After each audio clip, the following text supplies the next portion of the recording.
খানিকটা জল খেয়ে জলের পাত্রটা চেয়ারের কাছে রাখা টেবিলের ওপর নামিয়ে রাখল পদ্ম। পাত্রটা নামিয়ে রাখতে ঘরের ভেতরে এসে ঢুকল শাশুড়ি ননিবালা। জানালার কাছে বউকে দাঁড়িয়ে থাকতে দেখে বলে উঠল, আরে কি করছিস? রাত হয়েছে, এখন জানলার কাছে দাঁড়িয়ে থাকিস না। জানলা খোলা রেখে দিয়েছিস কেন? কখন বলেছি জানলা বন্ধ করতে? ঘরের ভেতরটা তো গুমোট গরম মা, তার জন্যই তো জানালাটা খুলেছিলাম। না হলে এমন গরমের মধ্যে শাড়ি গয়না সব কিছু পরে আমার তো গরম লাগছে। ননিবালা এগিয়ে এলো, পদ্মর মাথার উপর একটা হাত রেখে তার মাথা থেকে ঘোমটাটা সরিয়ে দিল। মাথার উপর হাত বুলিয়ে দিতে দিতে বলল, আমার কথা শোন মা, তোর ভালোর জন্যই বলি। তুই নতুন বউ, আমাদের এই গ্রামে নতুন বউদের বিপদ হয়। কতবার করে ছেলেটাকে বলেছিলাম এখন এই বাড়িতে না আসতে। এখানে আসার জন্য আমিই জোর করেছিলাম তো। আমরা ওইখানে থাকবো আর আপনি আর বাবা এখানে কষ্ট করবেন, এটাকে আমি দেখতে পারি বলুন? সে জমিদার নায়েবের কাছে সকাল থেকে সন্ধে পর্যন্ত পড়ে থাকে, আমায় তো সেখানে একা একাই থাকতে হয়। তার চেয়ে বরং আমি এখানেই থাকি। ননিবালা আর কিছু বলতে পারল না। মেয়েটার করুণ মুখ, তাছাড়া ননিবালা জানে পদ্মর বাবা মা নেই। দূরসম্পর্কের মামির কাছে সে মানুষ হয়েছে, বাবা মায়ের আদর ভালোবাসা সে কখনোই পায়নি। তাই বিয়ের পর থেকে এই বাড়িতে আসার জন্য সে ছটফট করছিল। ননিবালা তাকে বিছানার কাছে বসায়, তারপর বলে, আমার কথা শোন, কাল সকালে তোকে বলবো। আজকের রাতটা তুই খুব সাবধানে থাক। অন্ধকারে একদম বাইরে বেরোবি না, আর জানলাও খুলবি না। এমনকি রাতের বেলা যদি আমি তোকে ডাকি তাহলেও জানলা দরজা কিচ্ছু খুলবি না।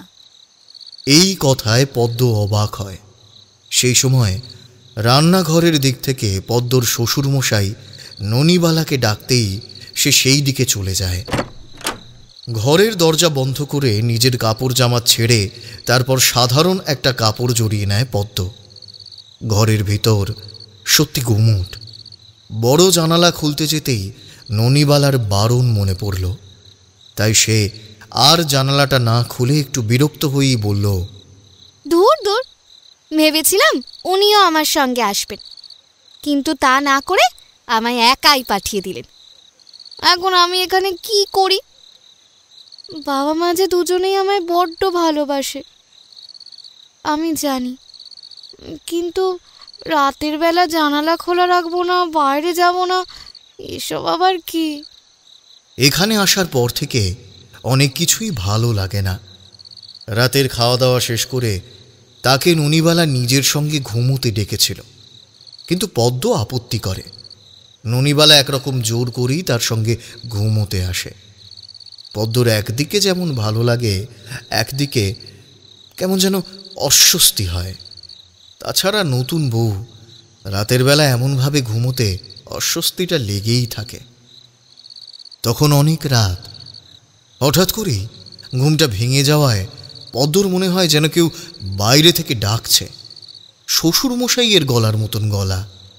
বৌমা, বৌমা, একবার বাইরে এসো তো। এই তো যাই বাবা। তাড়াতাড়ি একবার বাইরে এসো। বাইরে এসে দেখো কি হয়েছে। তোমাদের দরজা বন্ধ, আমি খুলতে পারছি না। পদ্ম তাড়াতাড়ি উঠে বাইরে আসে, এলো চুলে, পরনে রাতের সেই এলোমেলো শাড়িটা। কোনো রকমে দরজা খুলে বাইরে বেরিয়ে আসে। দরজার বাইরে বারান্দার বাইরে উঠোন খাঁ খাঁ করছে। ঘর থেকে বাইরে হুড়মুড় করে বেরিয়ে বারান্দার কাছে দাঁড়িয়ে পদ্ম এদিক ওদিক তাকিয়ে থাকে, ডাকে, বাবা, বাবা, কোথায় গেলেন বাবা? কোথায় বাবা? কোথাও কেউ নেই। বাইরে চাঁদের আলো ফটফট করছে। বারান্দা ঘর, কোথাও কোনো জীবিত মানুষের শ্বাস প্রশ্বাসের শব্দটুকুও নেই। পদ্ম একটু অবাক হয়ে ঘরে ঢুকতে যাবে, এমন সময় ঠিক তার পেছন থেকে উঠোনের কাছে একটা হাসির শব্দ শোনা গেল। পদ্ম পেছনের দিকে ঘুরে তাকিয়ে দেখে বারান্দা আর উঠোনের ঠিক সংযোগস্থলের জায়গাটায় একটা পা বারান্দার কাছে তুলে এঁকে যেন দাঁড়িয়ে আছে। তার মুখটা নিচের দিকে নামানো, মাথার চুলগুলো এলো হয়ে পড়েছে সামনে। তার হাতে কি যেন একটা ধরা। চমকে উঠলেও ভয় পায় না পদ্ম, বলে, এই কে কে কে তুমি? হ্যাঁ,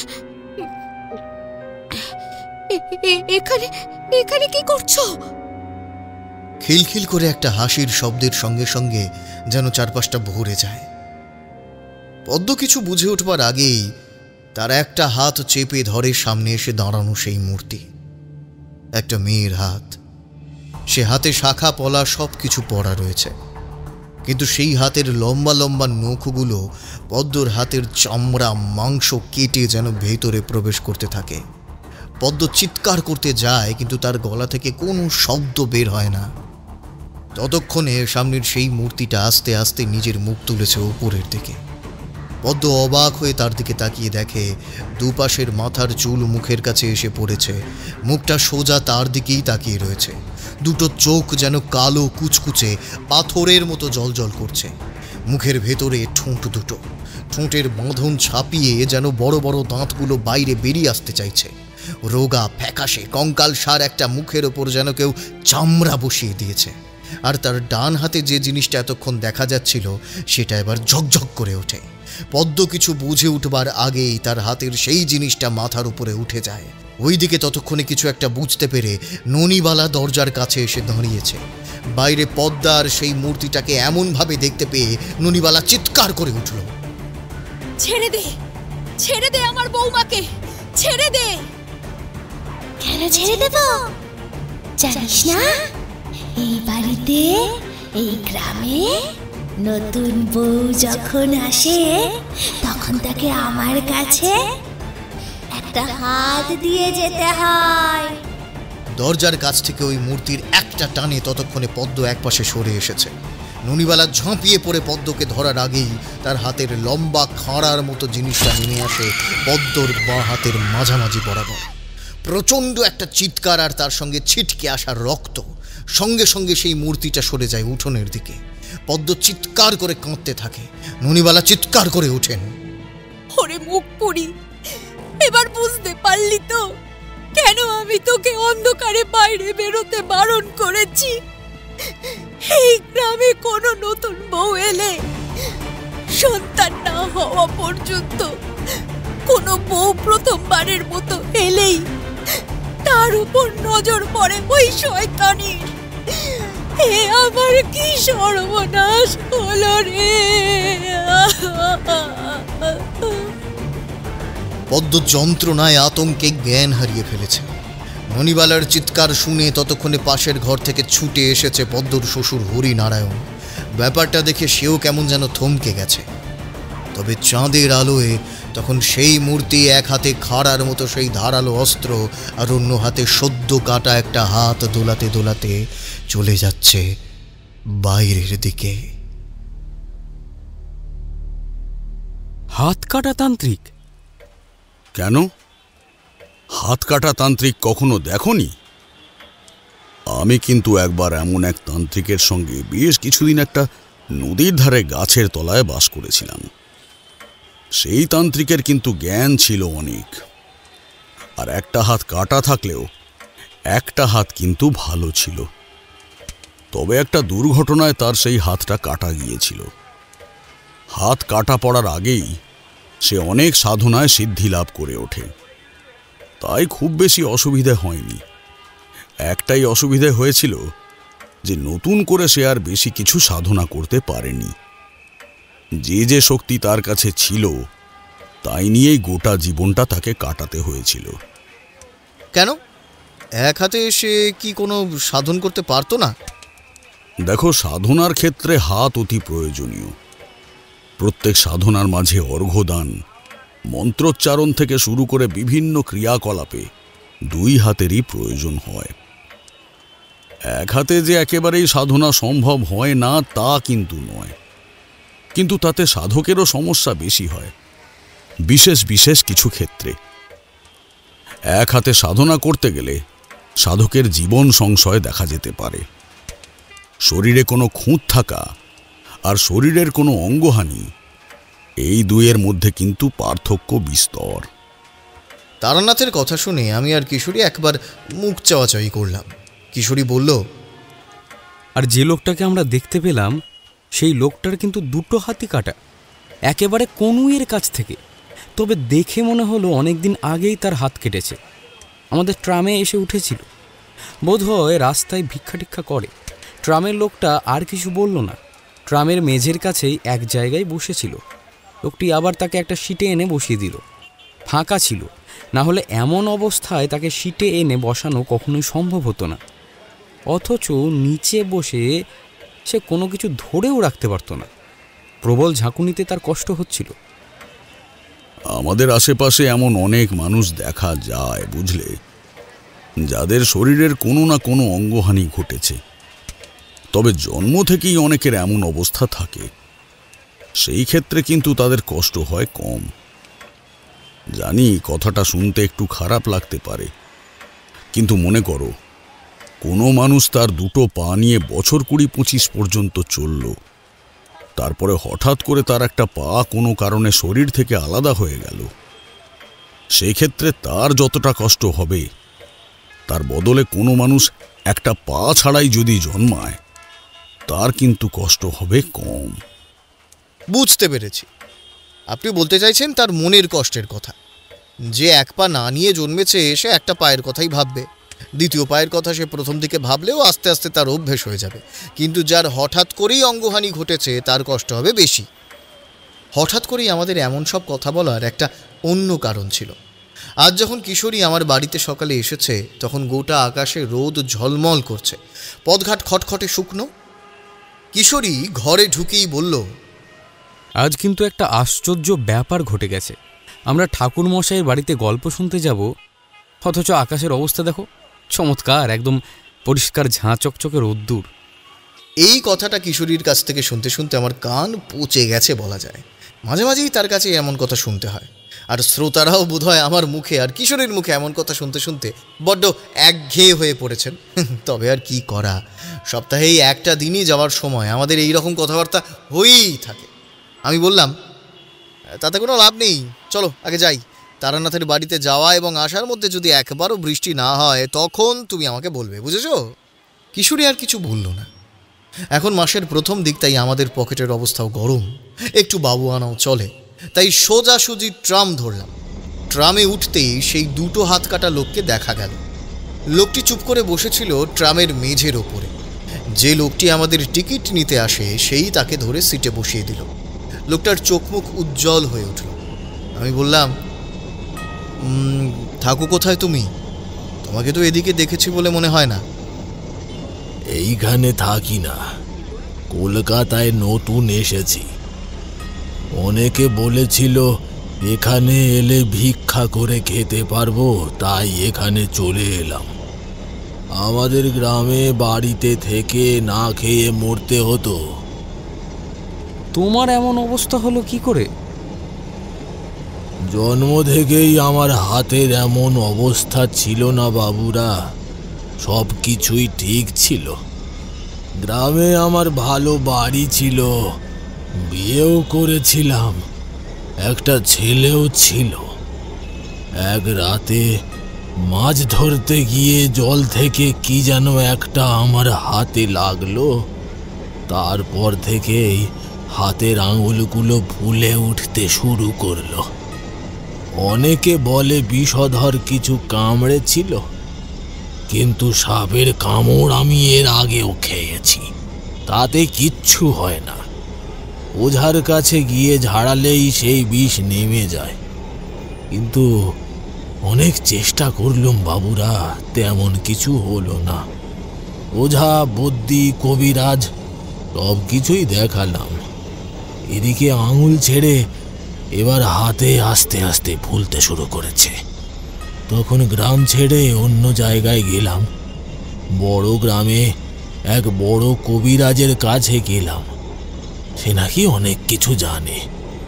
বলল এই হাত নাকি আর ঠিক হবে না, যতদিন এমন থাকবে একটু একটু করে পুঁছতে শুরু করবে, আর তারপর একসময় আমার গোটা শরীর নাকি এমন হয়ে যাবে। সে কথা শুনে আমি ভয় পেয়ে গেলাম। তাকে বললাম এর কি কোনো ব্যবস্থা করা যায়, কোনো ব্যবস্থা করা যায়?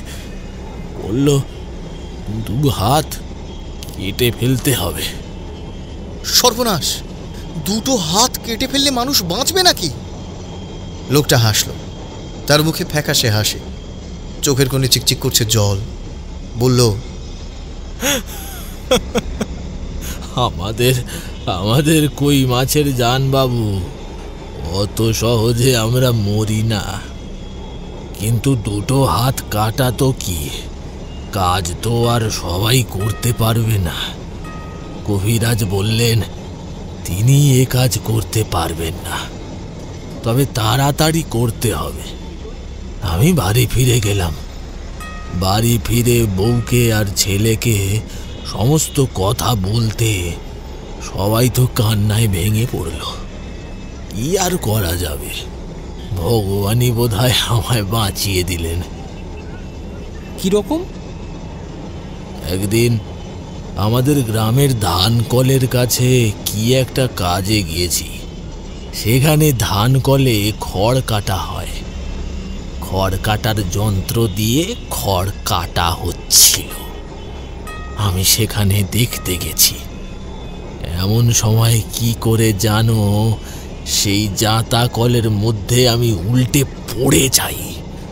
2 হাত দিয়ে জাঁতা কলটা ধরতে গেছি, এমন সময় হাতের কাছ থেকে এই কনুইয়ের কাছ থেকে 2 হাত গেল কেটে। হাত আমার 2 কেটে গেল।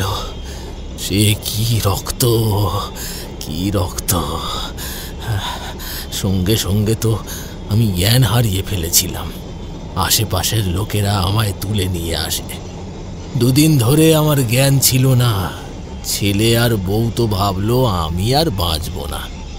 আমি কোনোভাবে বেঁচে গেছি।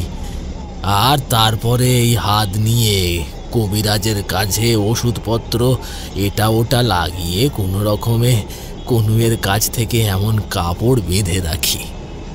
তাকিয়ে দেখলাম তার হাতের দিকে, কনুইয়ের কাছ থেকে গোল মতো একটা কাপড় জড়িয়ে রাখা।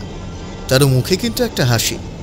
অবাক লাগলো, 2 হাত কাটা অবস্থায় সে এমনভাবে কলকাতায় এসেছে ভিক্ষে করতে, অথচ তার মুখে হাসি। এই সমস্ত কথাই তারানাথকে বলছিলাম। আর সেসব কথা বলতে বলতেই বাইরে মেঘের গর্জন শুনতে পেলাম। উপরের দিকে উঠে বাইরের দিকে তাকিয়ে দেখি আকাশের এক কোণে কালো মেঘ জমেছে। কিশোরীকে বলেছিলাম না, তারানাথের বাড়িতে যাওয়া আসার মধ্যে যদি বৃষ্টি না হয় তখন আমাকে বলবে। তারানাথ কিছু বলল না। কিশোরী তখন অন্যমনস্ক হয়ে বলল, ঠাকুরমশাই, আপনার জীবনে তো অভিজ্ঞতা কম নয়, আপনি অনেক কিছু দেখেছেন, অনেক কিছু জানেন। আচ্ছা, এমন কোনো অদ্ভুত ব্যাপার আপনার চোখে পড়েছে? মানে এরকম কিছু, কোনো অঙ্গহানি কিংবা এমন কিছু যা একটু অন্যরকম হলেও বড়ই ভয়ের কথা? তারানাথের মুখের হাসিটা আগের মতো জিইয়ে রইল। সে বলল, তোমাদের সঙ্গে কথা বলতে বলতে অনেক বছর আগের একটা কথা বারবার মনে পড়ে। সেই কথাটাই তোমাদের বলবো বলে ঠিক করেছিলাম। সেটাই বলি তবে, বুঝলে? শোনো তাহলে। অনেক কাল আগের কথা। তখন বর্ষাকাল সবেমাত্র পেরিয়েছে। এমন একটা সময় সেবারে আমি আর গ্রামে ফিরিনি। গিয়েছিলাম অনেক দূরের কোনো এক গ্রামে। বর্ষার সময়টা প্রচণ্ড বর্ষার মধ্যে এক গৃহস্থের বাড়িতে কাটিয়ে দিয়েছি। তারপরে কিছুদিন পরে মন চঞ্চল হয়, সেখান থেকে বেরিয়ে পড়লাম। বর্ষাকালটা আমার জন্য বড় কষ্টের কাটত। বাইরে থাকা যায় না।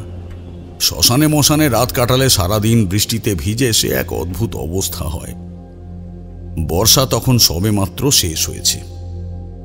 মাঝে মাঝে বৃষ্টি হয়, আকাশে কালো মেঘ হয়ে থাকে।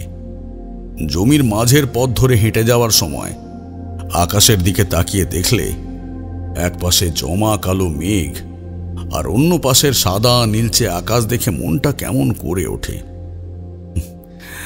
বাড়ির কথা মনে পড়ে যায়। বাড়িতে সবাই কেমন আছে, কি করছে, এই সব কথাই মনের ভেতরে বারবার ঘুরে ফিরে আসে।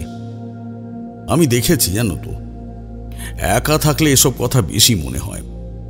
মনে করো কোনো সাধু সঙ্গ করছি কিংবা কোনো গৃহস্থের বাড়িতে আশ্রয় নিয়েছি। এই সমস্ত নিয়ে ব্যস্ত থাকলে বাড়ির কথা সহজে মনে পড়ে না। তাছাড়া আমি তখন এক সাধনায় লিপ্ত হয়েছিলাম।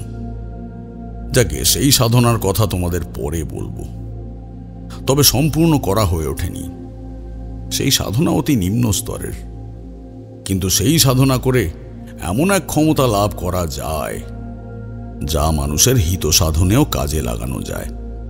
সে যাই হোক, একদিন এমনই গ্রামের পথে হাঁটতে হাঁটতে একটা নদীর ধারে গিয়ে পৌঁছেছি। দেখি নদীতে এক যুবক স্নান করছে। তার স্নান করা হয়ে আসতে সে নদীর পাড় থেকে উঠে আসার সময় আমার কাছে এসে দাঁড়ালো। কোমরের খুঁট থেকে খুচরো পয়সা বার করে আমায় দিল। বলল, সাধু বাবা, এই সময় তো আমার কাছে এর চেয়ে বেশি কিছু নেই, এটাই রাখুন, আপনার কাজে লাগবে। তুমি কে বাবা? আর এটা কোন গ্রাম? আমাদের গ্রামের নাম হাতকাটা বউয়ের গ্রাম। তবে এই গ্রামের ভালো নাম কিন্তু অন্য। আমাদের গ্রামের নাম ছিল শোভনপুর, কিন্তু সেই নাম এখন সকলেই ভুলে গেছে। তার কথা শুনে আমি চমকে উঠলাম। হ্যাঁ, এমন আশ্চর্য নাম, হাতকাটা বউয়ের গ্রাম! এমন নাম তো এর আগে কখনো শুনিনি। সে গায়ের জল মুছছিল গামছা দিয়ে। আমার দিকে তাকিয়ে সামান্য হেসে বলল, আমাদের গ্রামের মাথায় যে বিপদ আছে এমন তো আর অন্য কোনো গ্রামে নেই, তাই এমন নাম আপনি অন্য কোথাও শোনেননি। আচ্ছা, আপনি যাবেন কোথায়? দুপুরে খাওয়া দাওয়া কিছু হয়েছে? যদি ইচ্ছে করেন তাহলে আমার সঙ্গে আমার বাড়িতে যেতে পারেন। আমরা ব্রাহ্মণ, আমার বাড়িতে খেলে আপনার কোনো অসুবিধা হবে না। তোমরা তো জানোই, খাওয়া দাওয়ায় আমার বাদ বিচার ছিল না। যে অন্ন দেয় সেই সময় সেই অন্নপূর্ণা। তাই তার কথায় আর আপত্তি জানালাম না। 2 দিন ধরে পায়ে হেঁটেছি, যা পেয়েছি তাই খেয়েছি। খিদেও যে বড্ড পেয়েছিল সেই কথা কিন্তু মিথ্যে নয়। রামনারায়ণকে বলে নদীতে স্নান করে নিলাম। তখনই তার নামটা শুনেছিলাম। স্নান সেরে ভেজা গায়ে তার সঙ্গে গ্রামের পথে হাঁটতে হাঁটতে তার বাড়িতে গেলাম। বাড়ির দাওয়ার কাছে একজন বয়স্ক মতো লোক বসে হুঁকো খাচ্ছিল। আমায় দেখে হাত জোড় করল। আমি বললাম, অনেকদিন হুঁকো খাইনি বুঝলেন, যদি আপনার আপত্তি না থাকে তাহলে। আপত্তি আর কিসের সাধু বাবা, আপনি বসুন, ঘরে হুঁকো আছে, আপনার জন্য আলাদা করে ব্যবস্থা করে দিচ্ছি। বাড়িতে কেউ এলে তার জন্য আলাদা হুঁকোর ব্যবস্থা আছে, সেটাই করে দিচ্ছি। আর রামনারায়ণ বলল, তুমিও না বাবা, আরে সাধু বাবা এসেছে, একটু বিশ্রাম নিয়ে খাওয়া দাওয়া করুক। হুঁকো খাওয়ার সময় তো পড়েই রইল। সাধু বাবা, আপনি আসুন, আপনি ঘরে আসুন। তার সঙ্গে ঘরে গেলাম। পোশাক বদল করে তারই দেওয়া একটা ধুতি আর একটা কাপড় গায়ে জড়িয়ে বারান্দায় এসে বসলাম।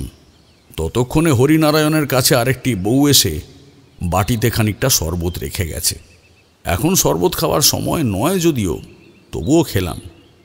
তার মাথায় ঘোমটা, ডান হাতে শরবতের পাত্রটা আমার সামনে রেখে আমার পায়ে হাত দিয়ে প্রণাম করে চলে গেল। কি জানি কেন কিছু বলতে পারলাম না। সে চলে যেতেই হরিনারায়ণ বলল, আমার বৌমা রূপে যেমন লক্ষ্মী, গুণে তেমন সরস্বতী। এমন কোনো কাজ নেই বাড়ির যা সে করতে পারে না। তবে আমাদের কপাল, এমন বউ বিয়ে করে বাড়িতে নিয়ে এলাম, তারপরেই এমন সব। আহা, কি করছো বাবা? সাধু বাবাকে একটু বসতে দাও, একটু জিরিয়ে নিতে দাও। কথা বলার জন্য তো অনেক সময় আছে। আমি কিন্তু একটু চমকে উঠলাম। রামনারায়ণের গ্রামের কথা এমন বলেছিল, তারপর হরিনারায়ণের মুখটা কেমন বিষণ্ণ হয়ে রইল। তার বৌমা চলে যাবার পর থেকে রামনারায়ণ শোকাহত। সাধু বাবা, কিছু মনে করবেন না। দুঃখের কথা কাউকে বললে মন বড় হালকা হয়, তাই তো বলি। আরে না না, তাতে আপত্তি নেই, আপনি বলুন না। আপনি আমার চেয়ে বয়োজ্যেষ্ঠ, আপনি কোনো কথা বললে তা আমি শুনব। আপনি বলুন। কি আর বলবো আমাদের কপালের কথা। ভেবেছিলাম বউটাকে বাঁচাতে পারবো, কিন্তু পারলাম না। বেঁচে থাকা আর মরে থাকা তার কাছে যেন দুটোই সমান। অথচ বউ যেন সবকিছু হাসি মুখে মেনে নিয়েছে। 3 দিন ধরে জমে মানুষের টানাটানি, তারপরে যে সবকিছু এমনভাবে হয়ে যাবে এত সহজে, তা তো ভাবতেই পারিনি।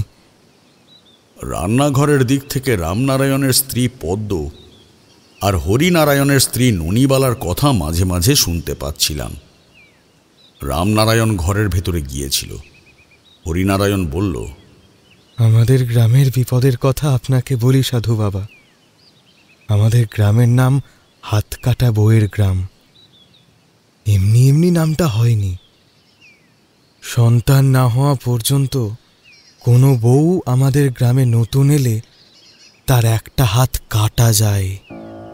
কি বলছেন? কি একটা হাত কাটা যায়? রামনারায়ণের মুখেও যেন এমন একটা কথা শুনেছিলাম। ব্যাপারটা কি আমাকে একটু খুলে বলুন তো।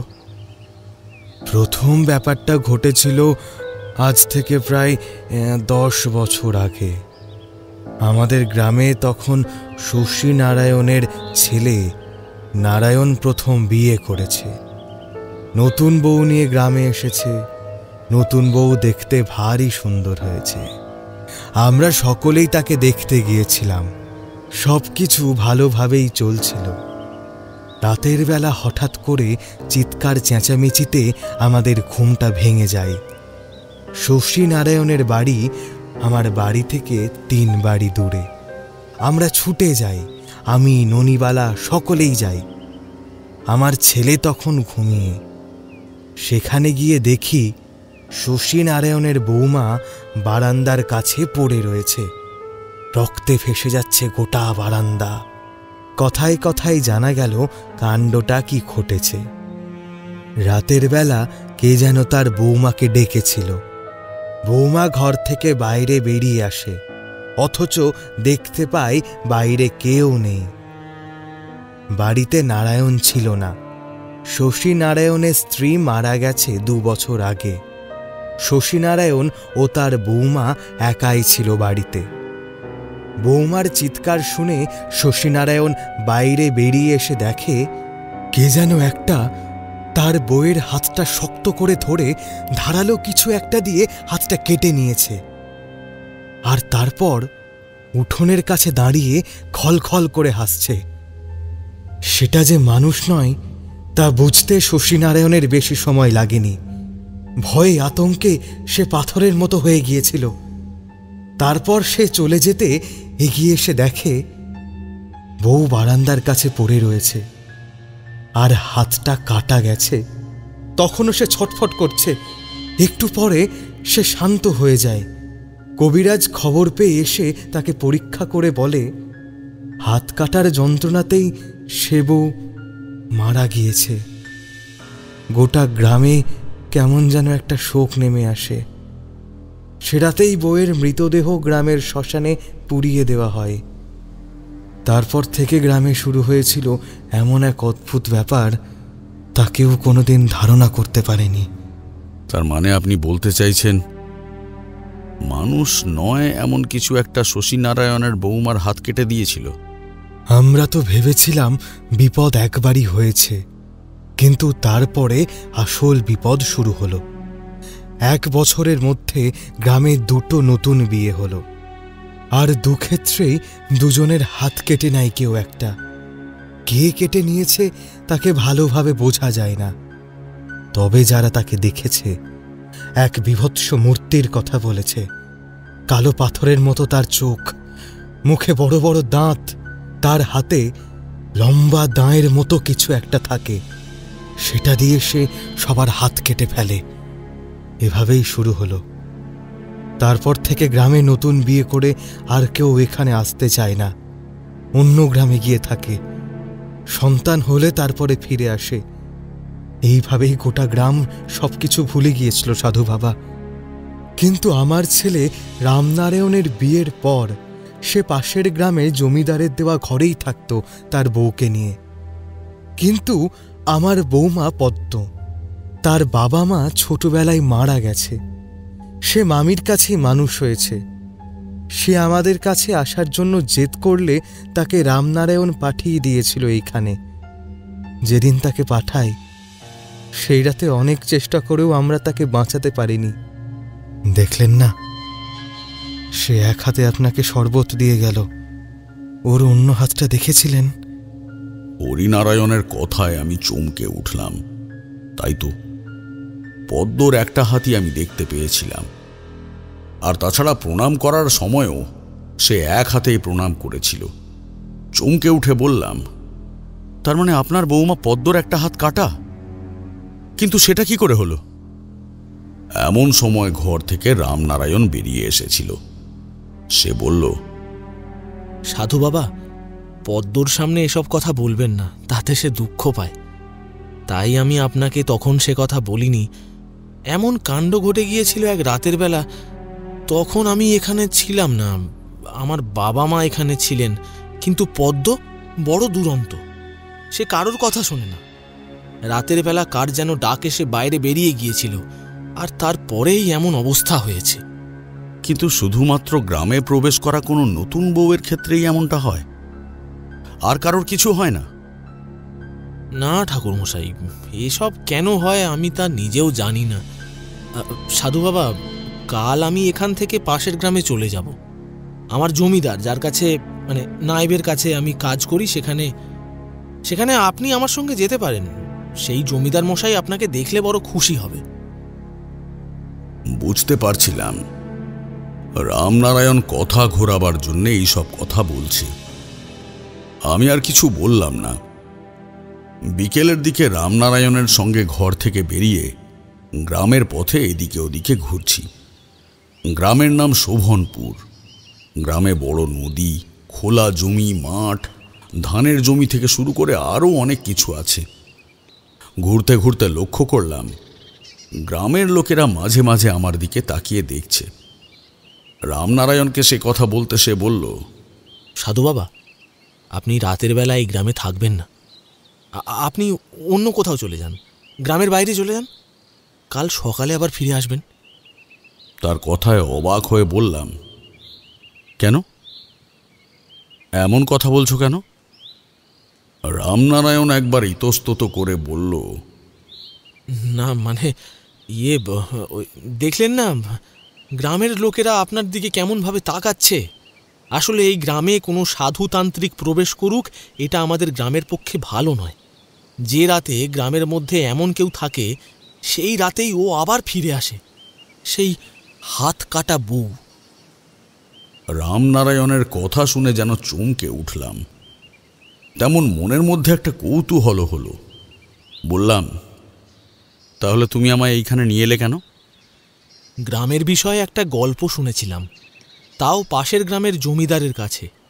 সে কথাটা আপনাকে বলবো বলে নিয়ে এসেছিলাম।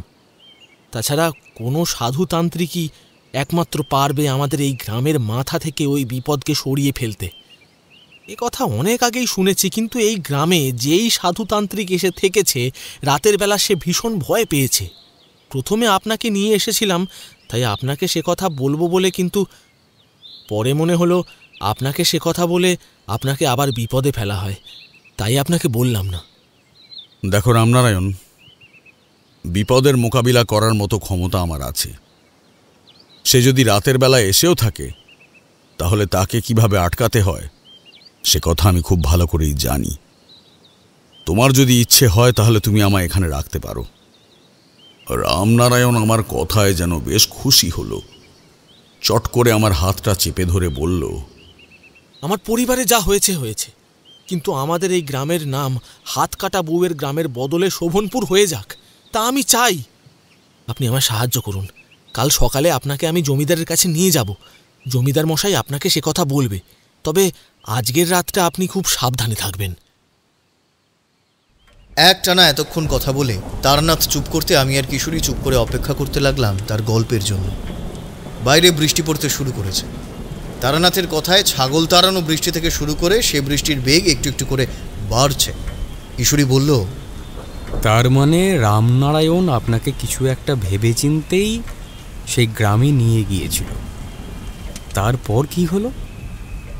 সন্ধ্যের আগে যখন ফিরে এলাম তখন আমায় দেখে হরিনারায়ণ এমনকি ননিবালা দুজনেই অবাক হয়েছে।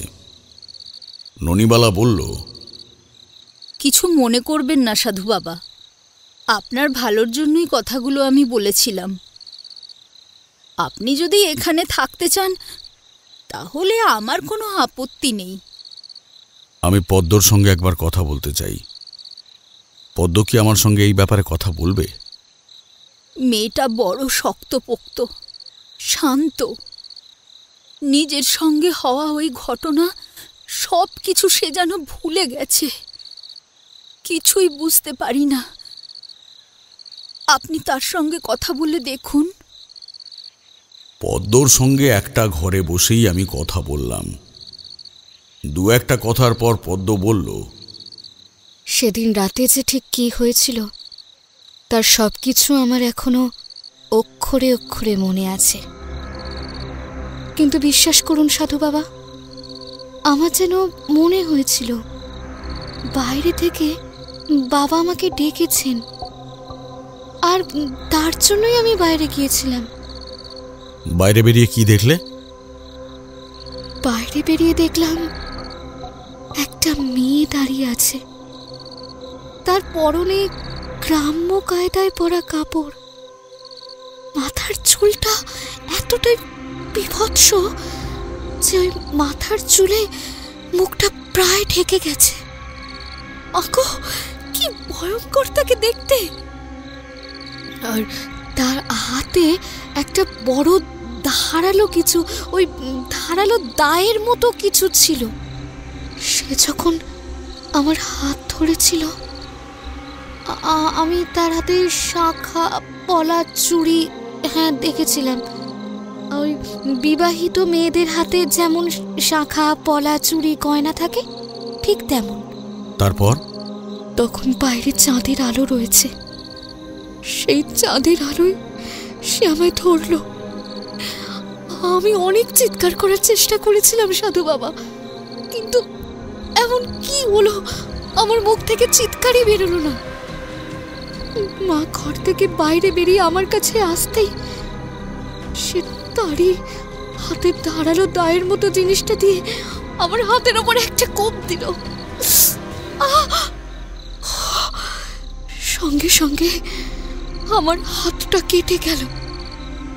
কথাটা বলতে গিয়ে পদ্ম একবার থামল, তার মুখটা ঘুমটার আড়ালে।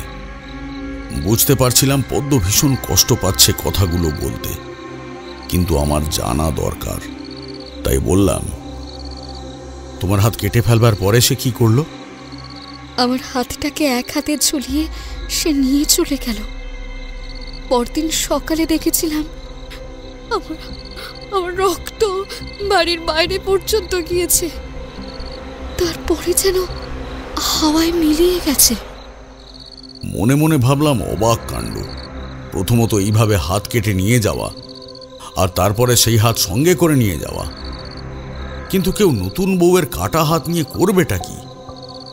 পদ্ম আবার বলল, এই গ্রামে এমন অনেক ব্যাপার ঘটেছে সাধু বাবা। এখন গ্রামের কেউ বিয়ে করলে অন্য কোথাও গিয়ে কয়েক বছর থেকে আসে, আর তা না হলে বছর খানেকের মধ্যেই ছেলে মেয়ে হয়ে গেলে তারপর ফিরে আসে।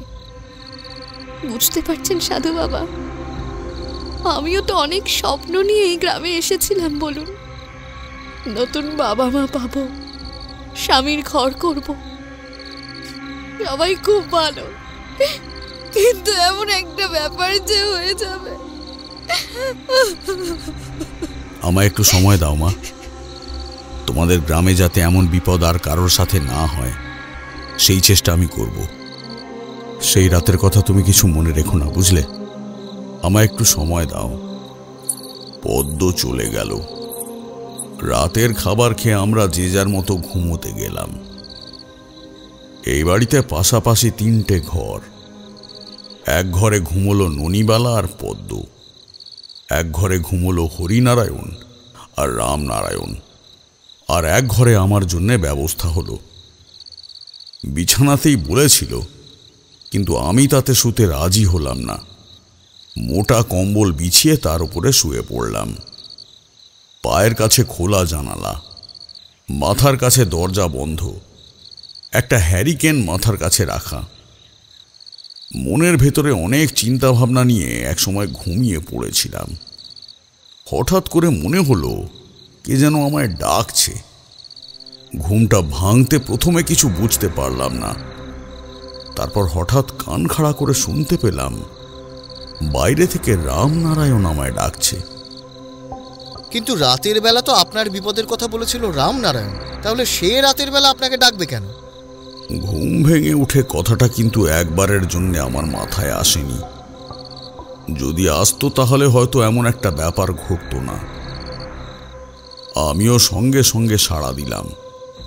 তারপর দরজা খুলে বাইরে বেরোতে দেখি রামনারায়ণ বারান্দার কাছে দাঁড়িয়ে আছে, আমার দিকে পেছন ঘুরে।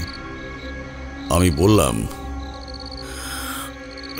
কি হলো রামনারায়ণ, এত রাতে তুমি ঘর থেকে বাইরে ডেকে আনলে কেন? রামনারায়ণ কোনো উত্তর দিচ্ছে না। তখন কাছাকাছি অমাবস্যা বোধ হয়। আকাশের চাঁদটা ছোট হয়ে রয়েছে। কালো মেঘে সেটুকু ঢেকে গেছে বলে ভালো করে কোনো কিছু দেখা যায় না। বেরোবার সময় লণ্ঠনটাও বাইরে আনিনি, আর রামনারায়ণের আশেপাশে কোথাও আলো নেই। বারান্দাটা অন্ধকার। বাইরের উঠোনটায় একটা সাদাটে আলো রয়েছে, কিন্তু তাতে ভালো করে কিছু দেখা যায় না। ঠান্ডা একটা বাতাস ভেসে আসছে। দূরে কোথাও কোথাও বৃষ্টি হচ্ছে।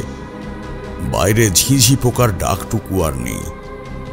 অথচ স্পষ্ট মনে আছে, ঘুমোবার আগে বাড়ির পিছন থেকে জানলা দিয়ে ঝিঝি পোকার ডাক শোনা যাচ্ছিল। আমি আবার বললাম, রামনারায়ণ, রামনারায়ণ। আর ঠিক তখনই একটা অদ্ভুত হাসির শব্দ ভেসে এলো আমার সামনের দিক থেকে। আমার সামনে দাঁড়িয়ে থাকা মূর্তিটাকে এতক্ষণ রামনারায়ণ বলেই মনে হচ্ছিল পেছন থেকে, কিন্তু হঠাৎ করে যেন অনেকটা ধাক্কা খেলাম। কোথায় রামনারায়ণ? আমার সামনে পেছন ঘুরে যে দাঁড়িয়ে রয়েছে সে সামান্য ঝুঁকে আছে সামনের দিকে। আমি এক পা করে এগোলাম তার দিকে, আর ঠিক তখনই সে মুখটা তুলে তাকালো আমার দিকে। কোথা থেকে যেন অদ্ভুত একটা আলো এসে পড়ছে তার মুখে। এই মুহূর্তে তার পাথরের মতো কালো চোখ আর মুখের ভেতর থেকে বেরিয়ে আসা দাঁত আমি দেখতে পাচ্ছি। তার ডান হাতের কাছে ধরা লম্বা দায়ের মতো কিছু একটা, সেটা বারান্দার উপর রয়েছে। এক মুহূর্তে কিছু বুঝে ওঠার আগেই সেই দায়ের মতো জিনিসটা সে চালিয়ে দিল আমায় লক্ষ্য করে। মুহূর্তের মধ্যে আমি সরে গিয়েছিলাম। তার সেই দা এসে পড়ল ঘরের মাটির দেওয়ালের কাছে। সেখানে পড়তেই এক মুহূর্তের মধ্যে কেমন যেন একটা ব্যাপার হলো। সঙ্গে সঙ্গে অট্টহাসি করে উঠল সে। বলল, নতুন বউ আর নতুন সাধু, এই গ্রামে কেউ এলে তাদের কাউকে আমি ছাড়ি না। কিন্তু কে তুমি, আর কেনই বা আমায় এভাবে আক্রমণ করছো? আমি তো তোমার কোনো ক্ষতি করিনি। তুমি থেমে যাও, আমার ক্ষতি করার চেষ্টা করো না। তোর হাত কেটে নিয়ে যাব আমি। নতুন বউয়ের বাঁ হাত কাটি, তোর কাটবো ডান হাত, বুঝলি? আবার সেই রক্ত জল করা হাসি। সে সামান্য ঝুঁকে মাটির উপর থেকে দায়ের মতো জিনিসটা টানতে টানতে আমার দিকে নিয়ে আসছে, আর আমি এক পা করে পেছনের দিকে সরছি। স্পষ্ট বুঝতে পারছি রামনারায়ণের মতো গলা করে সে আমায় ডেকেছে। একবার ভাবলাম ঘরের মধ্যে সবাইকে ডাকি, কিন্তু এমন অবস্থায় কাউকে ডাকলে তাদেরকেও বিপদের মধ্যে ফেলা হবে। আমি কি করব? ঘরের মধ্যে আছি বলে দেহবন্ধন করা নেই। চারপাশের বাতাসটা ভারী হয়ে উঠেছে, একটা পচা গন্ধ ছড়িয়ে গেছে। বেশ বুঝতে পারছি এই অপশক্তির ক্ষমতা নেহাত কম নয়। এই অপশক্তি সাধারণ কোনো প্রেতাত্মা নয়, এটা অন্য কিছু। মুহূর্তের মধ্যে মাথার মধ্যে একটা ভাবনা চলে এলো। তার সেই দা আবার উঠে এসেছে। এবার সে মাথার ওপরে দু হাতে তুলে নিয়ে সেটা আমি যেখানে দাঁড়িয়ে আছি সেই বরাবর মাটিতে মারল। আমি আরেকটু পিছিয়ে গিয়ে দরজাটা এক হ্যাঁচকা টানে ধাক্কা দিয়ে সঙ্গে সঙ্গে ভেতরে ঢুকে পড়লাম। দরজার ওপারে দাঁড়িয়ে সে চিৎকার করতে লাগলো, গ্রাম থেকে তুই বাইরে যেতে পারবি না। আজ রাতে এই দরজার বাইরে এলেই তুই আমার হাতে মরবি। তোর হাত আমি কেটে নিয়ে যাবই। ঘরের দরজার ভেতরে সে কোনো কারণে আসতে পারছে না। আমিও বাইরে যাব না বলে ঠিক করেছি। তার ওই দায়ের আঘাত একবার আমার গায়ে এসে পড়লে ইহলীলা সাঙ্গ হয়ে যাবে। বড় অদ্ভুত ব্যাপার, কোনো অশুভ শক্তিকে এমনভাবে কোনো অস্ত্র নিয়ে এর আগে আমি আঘাত করতে দেখিনি। কিন্তু বারবার যেন মনে হচ্ছিল কোথাও যেন এমন একটা কথা আমি শুনেছি। কিন্তু বিপদের সময় এসব কিছুই মাথায় আসে না। মনে মনে মধুসুন্দরী দেবীকে স্মরণ করতে লাগলাম। দরজার ওপাশে দাঁড়িয়ে তার গর্জন আর মাঝে মাঝে তার দায়ের আঘাত দরজার উপর এসে পড়তে লাগলো, কিন্তু দরজার কোনো ক্ষতি হচ্ছে না। কতক্ষণ এইভাবে কেটেছিল মনে নেই। একসময় বাইরের সমস্ত শব্দ থেমে গেছে বলে মনে হলো। আমি আস্তে আস্তে দরজা খুলে এদিক ওদিক দেখে নিলাম। তারপর বাইরে বের হতে যাব, এমন সময় আমার গায়ের উপর কি যেন একটা এসে পড়ল। মাথাটা তুলে উপরের দিকে তাকাতেই দেখতে পেলাম ঘরের চালের উপর দুটো পা দিয়ে সে ঝুলে রয়েছে আমার মাথার উপর। সেই মুহূর্তে যদি আমি উপরে না তাকাতাম তাহলে তার সেই দায়ের আঘাতে আমার মাথাটা ধড় থেকে আলাদা করে দিত। বুঝতে পেরেই আমার ঘরে ঢুকে পড়লাম। গোটা রাত এমনভাবেই কাটল। ভোরবেলা বাইরে পাখি ডাকলে আর পূব আকাশ লালচে হয়ে আসার পরে সে সেখান থেকে চলে গেল। ভোরের দিকে একটু ঘুমিয়ে পড়েছিলাম বোধ হয়। দরজায় ধাক্কাধাক্কি শুনে তাড়াতাড়ি উঠে দরজা খুলতে গিয়ে দেখি রোদের আলো ঘরে এসে ঢুকছে। দেখি রামনারায়ণ। সে অবাক হয়ে আমার দিকে তাকিয়ে বলছে, কাল সারা রাত ভালোভাবে দু চোখের পাতা এক করতে পারিনি সাধু বাবা। একটু শব্দ হলেই বাইরে বেরিয়ে আসবো ঠিক করেছিলাম। আপনি আপনি ঠিক আছেন তো?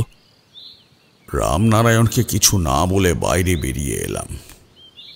মাটির দেওয়ালে দরজায় কোথাও কোনো আঘাতের চিহ্ন মাত্র নেই। কাল রাতে যে এখানে এমন একটা ভয়ঙ্কর কাণ্ড ঘটে গেছে সেটা কে বিশ্বাস করবে? বললাম, না কিছুই তো হয়নি। তুমি বলেছিলে কেউ একজন আসবে, কিন্তু কেউ তো আসেনি। একটা কাজ করো তো, চলো। তুমি তো বললে পাশের গ্রামে জমিদারের কাছে যাবে, সেইখানে যাই। এই হাত কাটা গ্রামের গল্পটা আসলে কি সেটা আমায় জানতে হবে। হরিনারায়ণ, ননিবালা, পদ্ম সকলে অবাক হয়েছিল। তবে তাদের সঙ্গে কথা বলে বেশি সময় নষ্ট করলাম না। মুখে কিছু একটা গুঁজে নিয়ে তখনই গরুর গাড়িতে করে পাশের গ্রামের উদ্দেশ্যে রওনা হয়ে গেলাম আমরা। একটা পাসিং শো তারানাথ শেষ করে ফেলেছে। অন্য একটা সিগারেট ধরিয়ে তাতে অগ্নিসংযোগ করে খানিকক্ষণ ধোঁয়া ছাড়ল। তারপর বলল,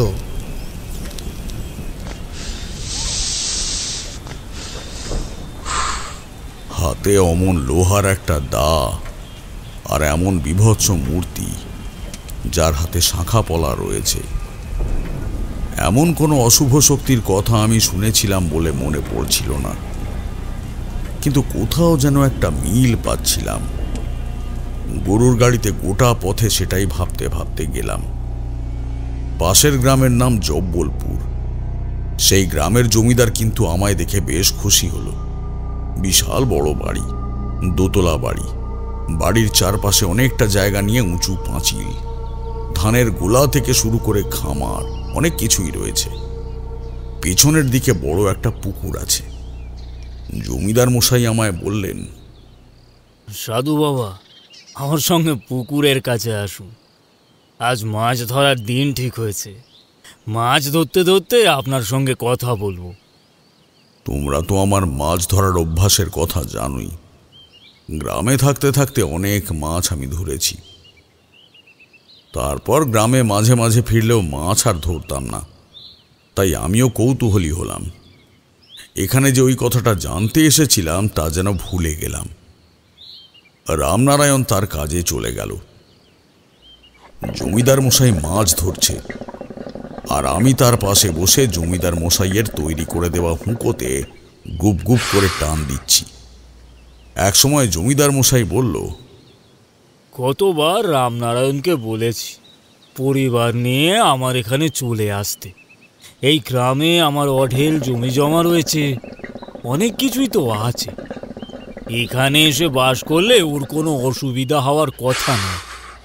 কিন্তু পূর্বপুরুষের ভিটে মাটি ছেড়ে তার বাবা নাকি আসতে চায় না। গ্রাম ছেড়ে সে আসতে যাবে কেন? কি হয়েছে বলুন তো জমিদার মশাই? হাতকাটা গ্রামে মানুষ থাকে নাকি? অনেকেই তো গ্রাম ছেড়ে এখানে ওখানে চলে যাচ্ছে। আপনি তো গ্রামে গেছেন, দেখেননি?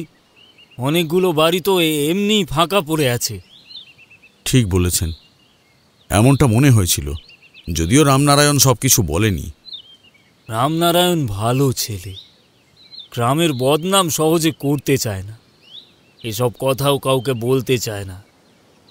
তাদের গ্রামে তো সাধুরা থাকতে পারে না শুনেছি। আপনি একটা রাত কাটিয়ে দিলেন কি করে?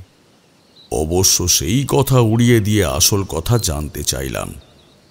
জমিদার মশাই বললেন, দেখুন, আমাদের এই জমিদারি এই গ্রামে প্রায় 50 বছর কিংবা তার আগে থেকে রয়েছে। আমার ঠাকুরদা, বাবা সকলেই এই জমিদারি চালিয়েছে। এখন আমি চালাচ্ছি, আমার পরে চালাবে আমার ছেলে। বাবার কাছেই আমি সেই কথা প্রথম শুনেছিলাম। আমাদের এই গ্রাম আর ওই শোভনপুর, দুই গ্রামের মাঝামাঝি জায়গাতে আপনি গরুর গাড়িতে এসেছেন, দেখেছেন একটা বড় রাস্তা আছে। সেই রাস্তার একদম শেষ প্রান্তে শোভনপুর গ্রামের দিকে একটা বড় বট গাছ আছে। বট গাছের কাছে ভালো করে লক্ষ্য করলে দেখতে পাবেন সে গাছের গায়ে অনেক লাল সুতো বাঁধা রয়েছে। এক সময় ওই গাছকে মানুষেরা জাগ্রত দেবতা বলে পুজো করত এবং গাছে সুতোও বাঁধত। তারপরে শুনেছিলাম এক সময় এক সাধু বাবা সেখানে এসে বাস করতে শুরু করে। শোভনপুর গ্রাম থেকে সেই গ্রামের লোকেরা মাঝে মাঝেই সেই সাধুর কাছে নাকি যেত। সেই সাধু ছিল নাকি পিশাচ সিদ্ধ। একদিন রাতের বেলা সেই সাধু গাছতলায় বসে আছে। এমন সময় তার কাছে এসে পৌঁছয় শোভনপুর গ্রামের একটি মেয়ে। তার ডান হাতে কিছু একটা হয়েছে, লাল লাল, অনেকটা ফুপুরের মতো দেখতে হলেও তার গোটা হাতে ছড়িয়ে গিয়েছিল। আসলে সে সাধুর কাছে আগেও আসত। তার শোভনপুরে শ্বশুর বাড়ি, তার বাড়িতে শ্বশুর, শাশুড়ি, স্বামী সকলেই আছে। তার স্বামী গ্রামের চাষি। মেয়েটি মাঝে মাঝে সাধুর কাছে এসে তাদের পরিবারের আর্থিক উন্নতির জন্য এটা ওটা নিয়ে যেত, সাধুকে কিছু দিয়েও যেত। সেদিন সাধু তার হাতের অমন অবস্থা দেখে বলল, শোন মেয়ে, তোর হাতের যে অবস্থা দেখছি তাতে তোর শরীরে এক পিশাচ বাসা বাঁধতে শুরু করেছে। তোর ওই হাতকে লক্ষ্য করে সেই এই কাজ করছে। কেন সাধু বাবা? তাছাড়া আপনি যে তাবিজ আমায় দিয়েছিলেন সেই তাবিজ তো আমি এই বাহাতেই পড়ে রয়েছি। তাবিজের জন্যই কোনো কিছু নয়, এ অন্য ব্যাপার। তুই একটা কাজ কর, তোর বাঁ হাত আমার কাছে উৎসর্গ কর। তার বিনিময়ে আমি তোকে অনেক অর্থবান করে দেব। এত অর্থ তোরা পাবি যে আর তোদের ভিড়ে তাকাতে হবে না। এই গ্রামের সবচেয়ে বড় লোক হয়ে যাবি। মেয়েটির অর্থের লোভ ছিল অনেক বেশি, তাই সাধুর কাছে থাকতে থাকতে যখন তার হাতের সেই লাল দাগ বাড়তে লাগলো এবং সাধুর কথা তার মনে ভালো লাগলো, তখন কিন্তু সে সাধুর কথায় রাজি হয়ে গেল। সাধু বলল, চিন্তা করিস না, তোর কোনো ক্ষতি হবে না। আমি তন্ত্র বলে তোর হাত আলাদা করব, তোর জীবনের কোনো আশঙ্কা থাকবে না। মেয়েটি রাজি হয়ে গেল? এই গল্পের সত্যি মিথ্যে আমি কিছুই জানি না। আমার বাবার কাছে যা শুনেছিলাম তাই বলছি। ওই বট গাছের তলায় অমাবস্যার রাতে সাধু মেয়েটিকে ডেকে পাঠায়। সাধু ছিল পিশাচ সিদ্ধ, আগেই বলেছি আপনাকে। তন্ত্রমন্ত্রের মাধ্যমে অনেক পিশাচ অপশক্তিকে সে নিজের মধ্যে আহ্বান করতে পারত। সেই রাতে তেমনি কোনো এক পিশাচকে সে আহ্বান করে। আসলে মেয়েটির বাঁ হাতের মধ্যে এমন কিছু একটা ছিল যা কোনো সাধনার জন্য তার প্রয়োজন ছিল। সে পিশাচের সাহায্যে মেয়েটির বাঁ হাতের কনুইয়ের কাছ থেকে আলাদা করে নেয়। মেয়েটি মারা যায়নি, তার হাতের জায়গাটা এমনভাবে বিচ্ছিন্ন হয় যেন সেখানে কোনো হাতই ছিল না।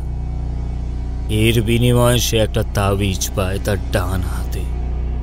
এরপর সে অনেক অর্থ লাভ করতে পেরেছিল, কিন্তু তার বাঁ হাত না থাকার শোক তার সব সময় ছিল।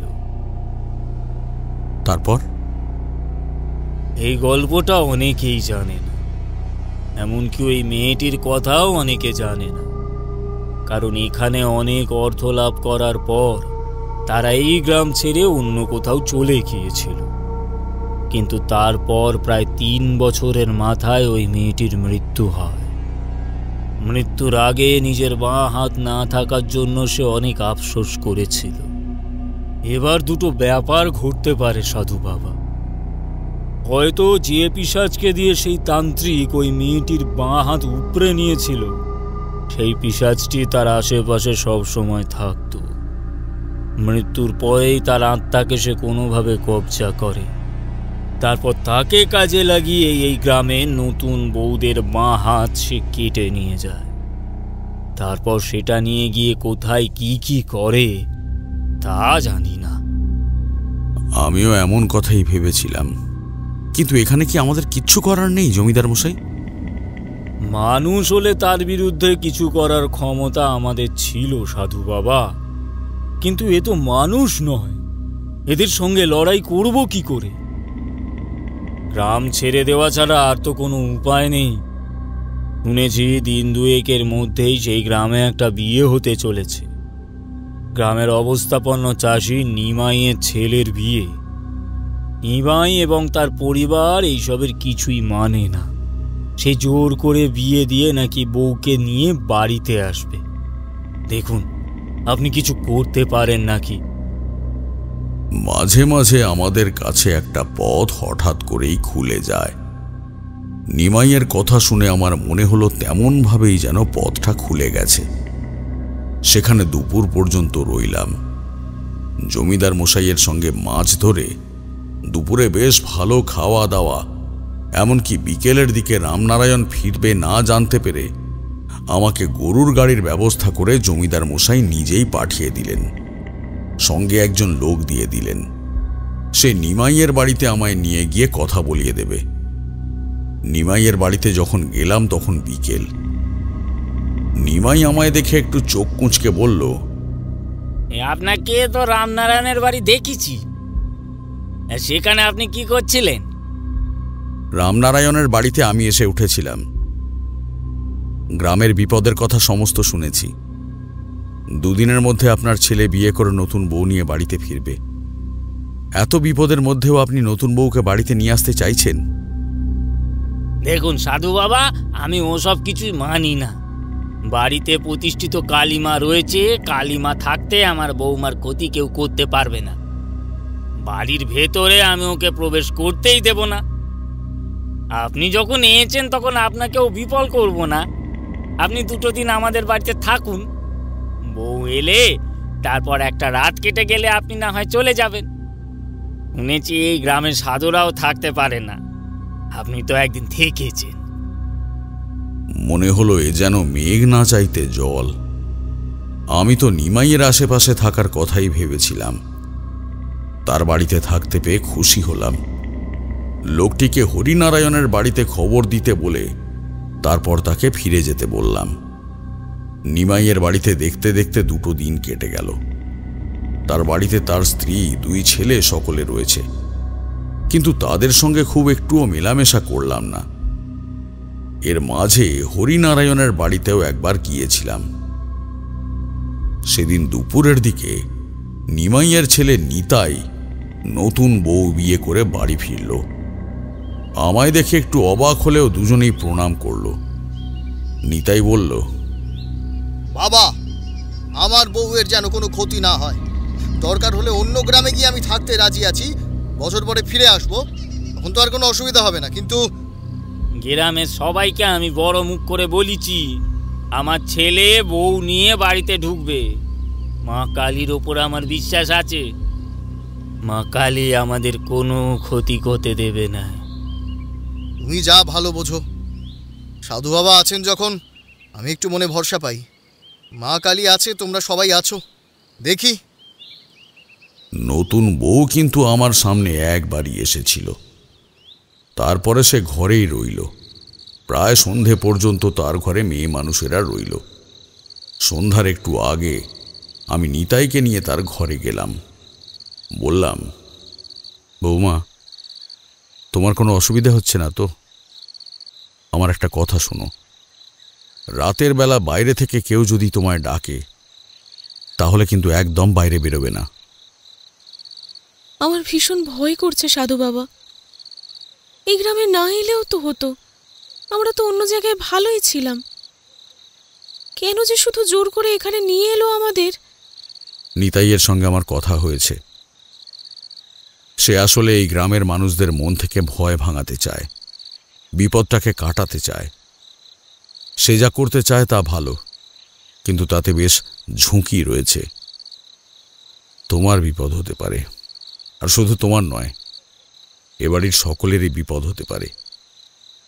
কিন্তু একবার যদি সবকিছু ঠিক করা যায় তাহলে। যদি ঠিক না করা যায় সাধু বাবা, তাহলে কি আমার বউকে একটা হাত নিয়ে সারা জীবন কাটাতে হবে? কেন যে এমন হচ্ছে? ওই গ্রামের যে গল্পটা আমরা শুনেছিলাম সেটাই সত্যি কথা। কি গল্প শুনেছিলে তোমরা? ওই শোভনপুর গ্রামের বাইরের দিকের গাছতলায় এক সাধু নাকি এক মেয়ের হাত কেটে নিয়েছিল, আর তারপর থেকেই তার আত্মা এমনভাবে ঘুরে বেড়ায়।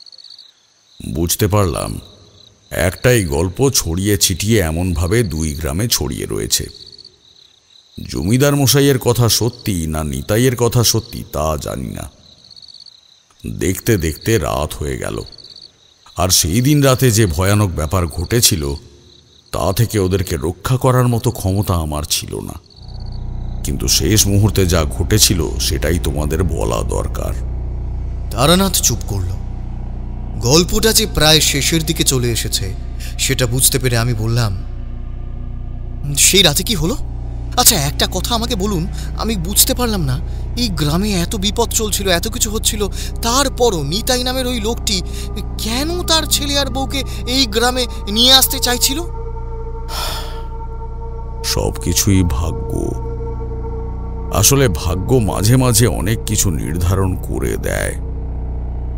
নিতাই যদি জোর করে তার ছেলে আর বৌমাকে সেই গ্রামে না আনতো তাহলে হয়তো আমার সঙ্গে তার দেখা হতো না।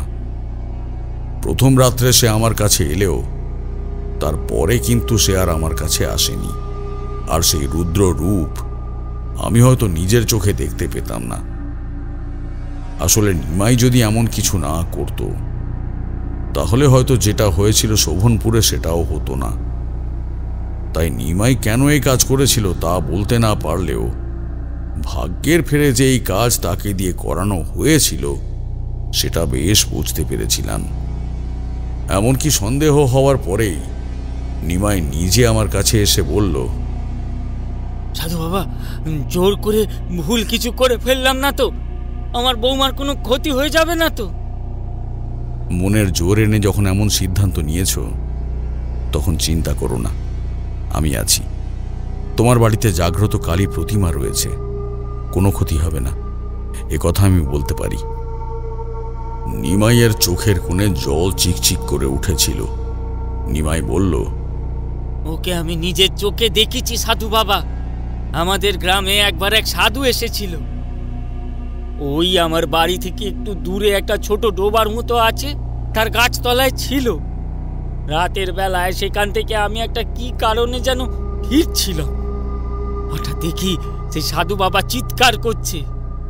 সাধু বাবার সঙ্গে আমার দু একবার কথাও হয়েছিল। সাধু বাবা সবে সবে বেরিয়েছে, দীক্ষাও নেয়নি তখনও পর্যন্ত। দেখি সাধু বাবা ছুটে আসছে আমার দিকে। তারপর সেই অন্ধকার অল্প চাঁদের আলোর মধ্যে সাধু বাবাকে অমন চিৎকার করে ছুটে আসছে দেখে আমি তো ভয় পেয়ে গেলুম। তাড়াতাড়ি এগিয়ে গেলাম সামনের দিকে। আমার হাতে রয়েছে লণ্ঠন। লণ্ঠনটা তুলে দেখি সাধু বাবা মাটির উপরে ছিটকে গিয়ে পড়ল। তার সঙ্গে সঙ্গে তার পেছনে এসে দাঁড়িয়েছে উবু হয়ে থাকা একটা মূর্তি। তার ডান হাতে দায়ের মতো কিছু একটা। সাধু বাবার ডান হাতটা সে তুলে ধরেছে। আমার লণ্ঠনের আলো তার মুখে গিয়ে পড়তে সে একবার হেসে উঠল। ওরে বাবা, কি ভয়ঙ্কর সে হাসি! সেই হাসির শব্দ শুনে আমার বুকের রক্ত জল হয়ে গিয়েছিল। চিৎকার করব কি, আমি সেখান থেকে নড়তেই পারছি না। সাধু বাবার ডান হাতটা তুলে সেই দা দিয়ে কুনুয়ের কাছ থেকে সে বুকে আলাদা করে ফেলল। রক্ত ছিটে গেল চারপাশে। সাধু বাবা থরথর করে কাঁপতে কাঁপতে সেখানে অজ্ঞান হয়ে গেলেন।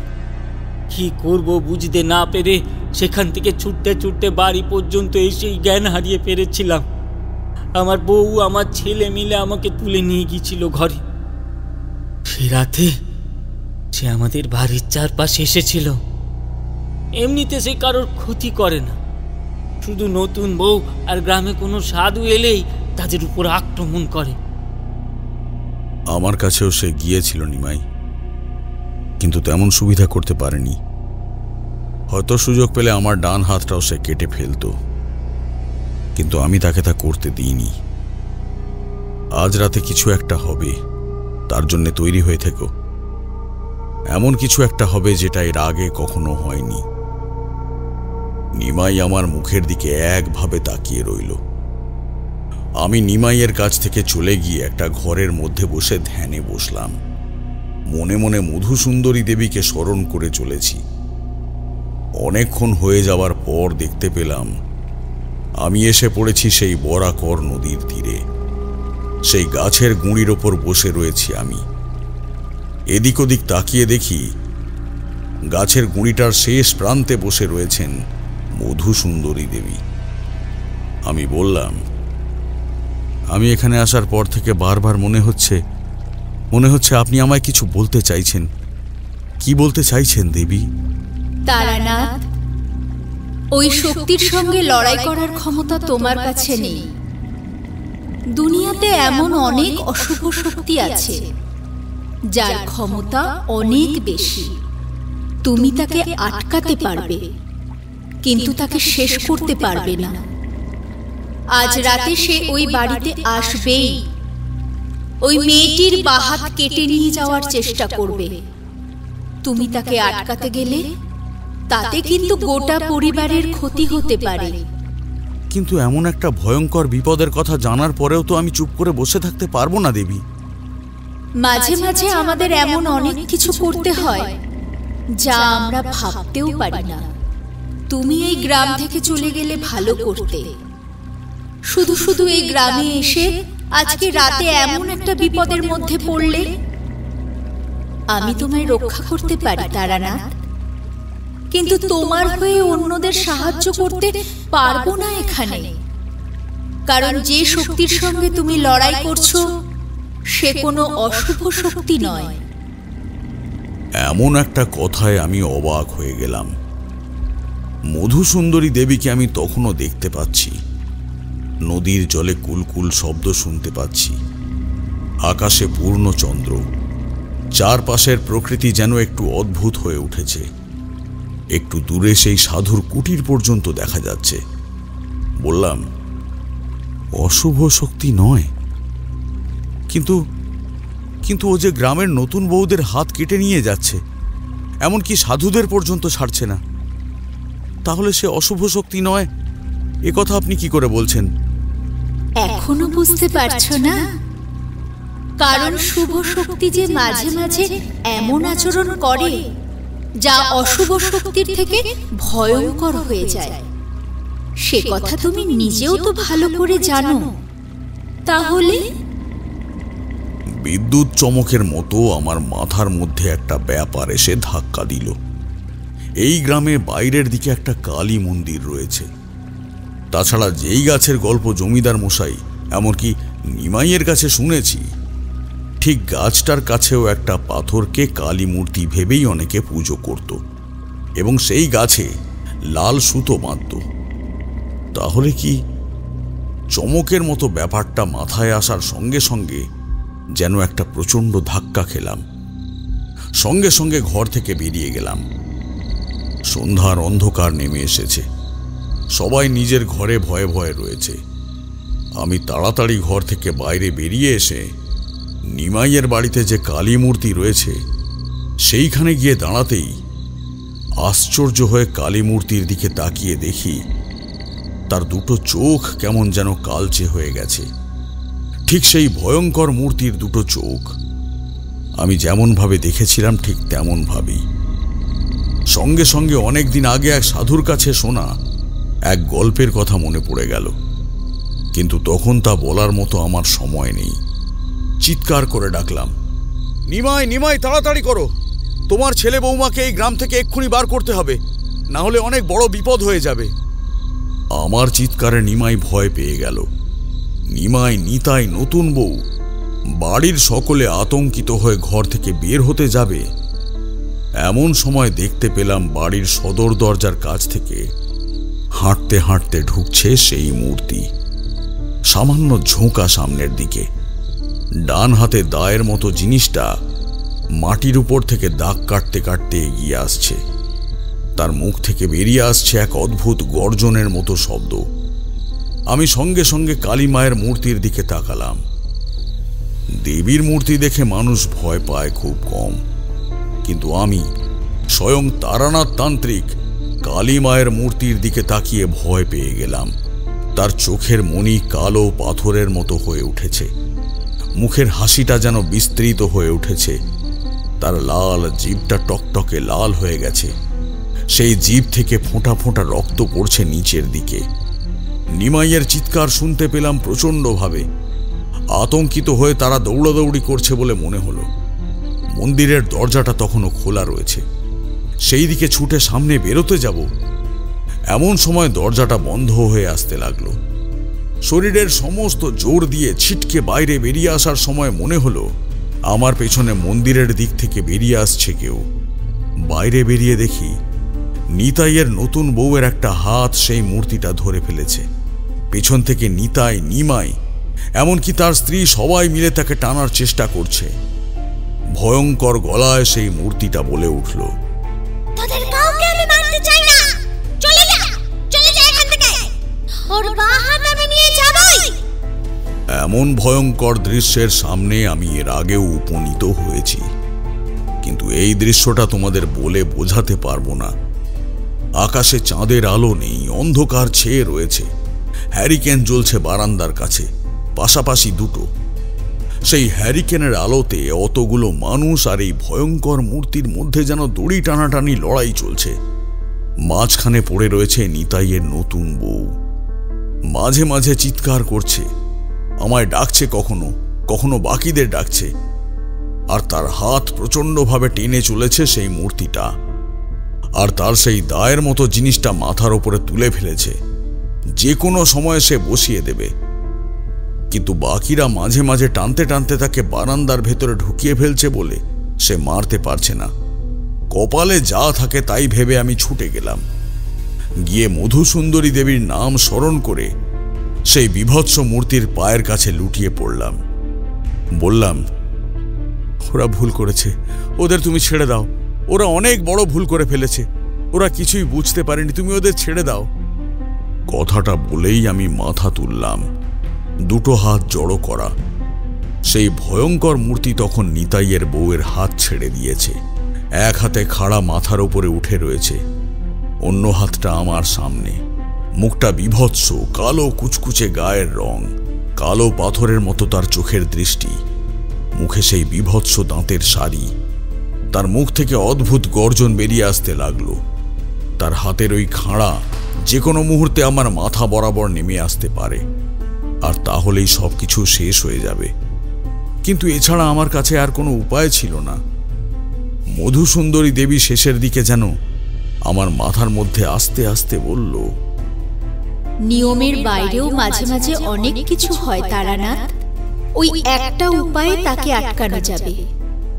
মনে রেখো, সে কিন্তু অশুভ শক্তি নয়। তারানাথ চুপ করল। ফ্যাকাশে চোখে আমাদের দিকে তাকাতেই আমি আর কিশোরী একসাথে বলে উঠলাম, কি বলছেন কি ঠাকুরমশাই? সেই বীভৎস মূর্তিটার সামনে আপনি অমনভাবে বসলেন যে আপনাকে মারতে চেয়েছিল তাকেই? তোমরা এখনো বুঝতে পারছো না? এখনো বুঝতে পারছো না সে আসলে কে ছিল?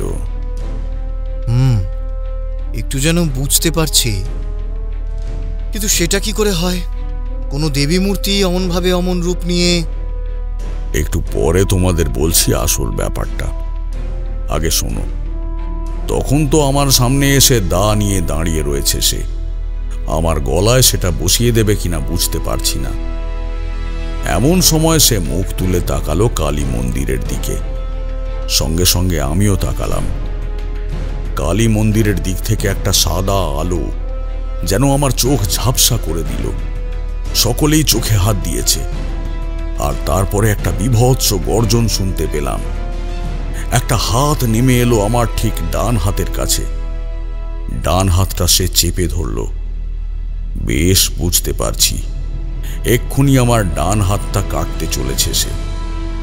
এমন সময় কালী মন্দিরের দিক থেকে একটা কে যেন হেঁটে আসতে লাগলো। দেখে মনে হলো একটা কালো ছায়া। অন্ধকারের মধ্যে আরো অন্ধকার তাকে দেখতে। তারপরে আর কিচ্ছু মনে নেই। মাথার ভেতরে সবকিছু কেমন যেন তাল গোল পাকিয়ে গেল। শুধু জ্ঞান হারাবার আগে এইটুকু বুঝতে পেরেছিলাম, আমার হাতটা যে ধরে রয়েছে তাকে আর বীভৎস লাগছে না। একটা গ্রাম্য মেয়ে দাঁড়িয়ে রয়েছে। তার চোখে জল, মাথার এলোমেলো চুল মুখের চারিদিকে লেপ্টে রয়েছে। তার হাতের দাটা মাটির উপরে পড়ে গেছে কখন যেন। ডান হাতে সে দা তুলেছিল, তার বাঁ হাতটা নেই। কনুইয়ের কাছ থেকে বাঁ হাতটা কাটা। তারপর জ্ঞান যখন ফিরল, দেখি নিমাই নিতাই আমার মুখের উপর ঝুঁকে রয়েছে। তার পাশে নতুন বউ। তার ঘুমটা এখন সরে গেছে। তার মুখটা দেখতে পেলাম, ভারী মিষ্টি দেখতে। তার চোখেও জল। সবাই আমার দিকে তাকিয়ে আছে। এমনকি গ্রামের কিছু লোকও জড়ো হয়েছে। হরিনারায়ণকে দেখতে পেলাম, তার স্ত্রীকে, পদ্মকে, সবাইকে দেখতে পেলাম। উঠে দেখি গ্রামের অনেক লোক জড়ো হয়েছে সেখানে। আমায় উঠতে দেখেই নিমাই বলল, এই সাধু বাবা, এই সাধু বাবা আমাদের বাঁচিয়েছেন, বিপদের হাত থেকে সাধু বাবা আমাদের বাঁচিয়েছেন। কিন্তু সাধু বাবা, সে তো আপনার হাত টেনে ধরেছিল। তারপর কি হলো? তারপরে কি হলো আমি জানি না। মা কালী সবাইকে রক্ষা করেছেন। তোমরা সবাই মা কালীকে প্রণাম করো। তার জন্যেই এই বিপদ কেটে গেছে। আর আমার মনে হয় আর কখনোই বিপদ হবে না। কিছু তো বুঝতে পারলাম না ঠাকুরমশাই। প্রথমে আপনি বললেন কোন এক অশুভ শক্তি গ্রামে এমন বিপদ করেছে, হাত কাটা বউয়ের গ্রাম। তারপরে বললেন সে অশুভ শক্তি নয়, শুভ শক্তি। তারপরে আবার বলছেন মা কালী তাদের রক্ষা করেছে। কি বলতে চাইছেন? তখনও আমার মাথাতেই তো কোনো কিছু ঢোকেনি। আরো 2 দিন সেই গ্রামে ছিলাম, কিন্তু রামনারায়ণের সঙ্গে একবার দেখা করেই চলে এসেছিলাম। রামনারায়ণকেও আলাদা করে কিছু বলিনি। গ্রাম থেকে চলে এসে অন্য জায়গায় চলে যাই। অনেক দিন পরে এক সাধুর সঙ্গে কথা বলতে বলতে অনেক আগের এক সাধুর কথা মনে পড়ে গিয়েছিল। তখনই তার সঙ্গে কথায় কথায় আসল ব্যাপারটা বুঝতে পেরেছিলাম। কি ব্যাপার? সেই গ্রামে আসলে যা হয়েছিল তা কখনোই কেউ বুঝতে পারেনি। যে মেয়েটি ওই গাছের তলায় তার হাত উৎসর্গ করেছিল তান্ত্রিকের কাছে, সে আসলে নিজের ইচ্ছায় কাজটা করেনি, তাকে বশীভূত করে সেই কাজ করানো হয়েছিল। মাঝে মাঝে বিশেষ কিছু তন্ত্রক্রিয়ায় মানুষের হাত কাজে লাগে, সেই হাতের কিছু লক্ষণ থাকে। সেই মেয়েটির হাতের লক্ষণ বোধহয় তেমন কিছুই ছিল, তাই বাঁ হাতটি তান্ত্রিক কেটে নিয়েছিল কোনো এক পিশাচের সাহায্যে। এবার সেই গাছের তলায় ছিল মা কালীর একটা পাথর। তাছাড়া গ্রামে ছিল মা কালীর মূর্তি, আর সেই কালী মূর্তি ছিল জাগ্রত। ওই মেয়েটি তার পুজো করত। এরপরে তার পরিবার সেখান থেকে চলে যায় এবং পরে মেয়েটির মৃত্যু হয়। কিন্তু সে যেহেতু কালী ভক্ত ছিল, তাই তার সঙ্গে হওয়া অন্যায়ের প্রতিশোধ মা কালী নিজেই নিতে চান। গ্রামে তার আত্মা যখন আবার ফিরে আসে, তখন মা কালীর শক্তির একটা অংশ তার সঙ্গে যুক্ত হয়। তোমরা সবাই জানো, মা কালী হল শক্তির উৎস। তন্ত্রমতে শুভ অশুভ দুই শক্তির উৎস কিন্তু কালীর কাছ থেকেই পাওয়া যায়। এবার আত্মার সঙ্গে মা কালীর শক্তির একটা অংশ মিশে যায়। এই গ্রামে থেকেই সে খুঁজতে থাকে সেই তান্ত্রিককে। তাই এই গ্রামে যখনই কোনো তান্ত্রিক আসে, তখনই সে তাকে হত্যা করে আর তার ডান হাতটা কেটে নেয়। কারণ সে নিজের ডান হাত উৎসর্গ করে আহ্বান করেছিল সেই পিশাচকে এবং মেয়েটির হাতকে তার কাজে লাগিয়েছিল, আর তার বাঁ হাত কেটে নিয়েছিল। তাই এই গ্রামের নতুন বউদের বাঁ হাত সে নিজেও কেটে নেয়। মা কালী যেমন শুভ শক্তিতে সবাইকে সন্তানের মতো মনে করে, তেমন সে যদি একবার রুদ্র রূপ ধারণ করে, সে যে কতটা ভয়ানক হতে পারে তার প্রমাণ আমি সেইবারে পেয়েছিলাম। মধুসুন্দরী দেবীর কথায় আমি তার কাছে নিজেকে আত্মসমর্পণ করেছিলাম। এর আগে কিন্তু কেউ তার কাছে নিজেকে আত্মসমর্পণ করেনি, আমি করেছিলাম। তাই তাকে ক্ষমা করতে বলেছিলাম। আর তাই যখন সেই বাড়িতে, অর্থাৎ নিমাইয়ের বাড়িতে থাকা কালী মূর্তির মধ্যে আমি চাঞ্চল্য অনুভব করি, তখনই বুঝতে পেরেছিলাম কিছু একটা হতে পারে। আর সেই সুযোগটাকেই কাজে লাগিয়ে আমি দেবীকে তুষ্ট করে তার রোষ থেকে গ্রামকে রক্ষা করি। তার মানে শুভ শক্তি এবং অশুভ শক্তি দুই মিলে গিয়েছিল, মানে আত্মার সঙ্গে কালীমায়ের শক্তি। এ তো বড় ভয়ানক। আপনি যদি এমন কাজ না করতেন, তার মানে সেই রাতে ওই নিমাইয়ের বৌমার হাত কাটা যেত, আর হয়তো এখনো পর্যন্ত সে ঘটনার প্রায় 5 বছর পর আমি একবার সেই গ্রামে গিয়েছিলাম। নিতাইয়ের সঙ্গে আর নিতাইয়ের বউয়ের সঙ্গে দেখা হয়েছিল, এমনকি পদ্মর সঙ্গেও দেখা হয়েছিল। আর রামনারায়ণকে পেয়েছিলাম পাশের গ্রামে জমিদার বাড়িতে। জমিদার বাবুর সঙ্গে কথায় কথায় বলেছিলাম, দুই গ্রামের মানুষেরা যে গল্প জানত তার সমস্তটাই ভুল ছিল জমিদার মশাই। আপনার গল্প বিশ্বাস করে আমি তো তাকে সত্য বলে ভেবেছিলাম। আমরা সাধারণ মানুষ সাধু বাবা, আমরা কি অত কিছু বুঝতে পারি? আপনি যে সব কিছু বুঝতে পেরে গ্রাম থেকে বিপদ কমাতে পেরেছেন, সেটাই তো বড় পাওয়া। দুদিন আমাদের কাছে থাকুন। আপনার মাছ ধরার খুব শখ বলেছিলেন না আগের বার? এইবার মাছ ধরার সব ব্যবস্থা করে দেব। সেবার জমিদার বাবুর বাড়িতে 2 দিন ছিলাম। এলাহি খাওয়া দাওয়ার আয়োজন হয়েছিল, মাছও ধরেছিলাম।